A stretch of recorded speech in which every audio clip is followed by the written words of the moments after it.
1893 খ্রিস্টাব্দ May June মাস স্বামী বিবেকানন্দ চলেছেন ভ্যাঙ্কুভারের পথে। অন্তিম গন্তব্য আমেরিকার শিকাগো শহর।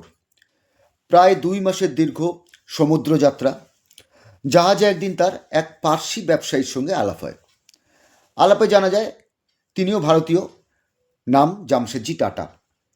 স্বামীজি তাকে বলেন, আমি তো আমেরিকা যাচ্ছি ধর্ম মহাসম্মেলনে যোগ দিতে, সেখানে আমি সনাতন ধর্ম সম্বন্ধে বলবো, কিন্তু আপনার যাওয়ার উদ্দেশ্য কি?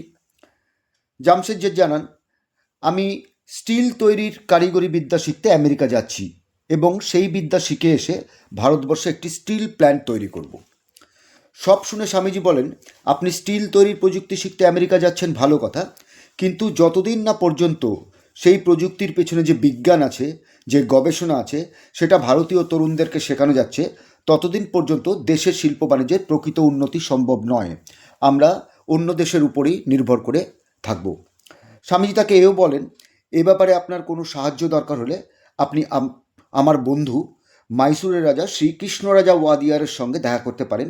তিনি একজন বিদ্যুৎসাহী ব্যক্তি, তিনি দরকারে তাকে সাহায্যও করতে পারেন। এরপরে কেটে যায় দীর্ঘ 5 বছর। ততদিনে স্বামীজি এবং জামশেদজি দুজনেই স্বক্ষেত্রে স্বনামধন্য হয়েছেন। হঠাৎ করে একদিন বিকালে বেলুড় মঠে স্বামীজির কাছে জামশেদজির লেখা একটি চিঠি এসে হাজির। চিঠি খুলে তিনি দেখেন, জামশেদজি লিখেছেন, আমি ব্যাঙ্গালোর শহরের অদূরে একটি বিজ্ঞান সাধনা কেন্দ্র খুলতে চলেছি। এই শিল্পকেন্দ্রটির মেন্টর বা প্রধান অভিভাবক হওয়ার জন্য আপনাকে আমি অনুরোধ করছি এবং আমন্ত্রণ জানাচ্ছি।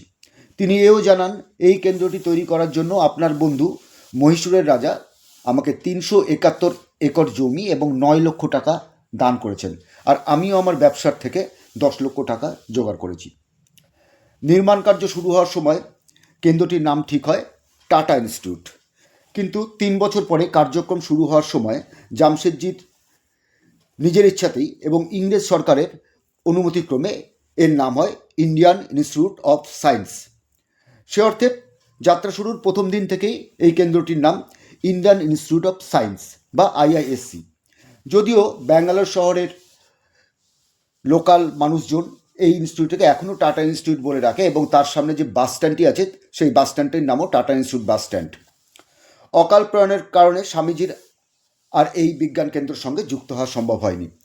স্বাধীনতার পর সরকার এই ইনস্টিটিউটকে সম্পূর্ণভাবে অধিগ্রহণ করে এবং পূর্ণাঙ্গ বিশ্ববিদ্যালয়ের মর্যাদা দেয় এবং এর প্রথম আচার্য নিযুক্ত হন নোবেলজয়ী ভারতীয় বিজ্ঞানী ডক্টর CV রামন।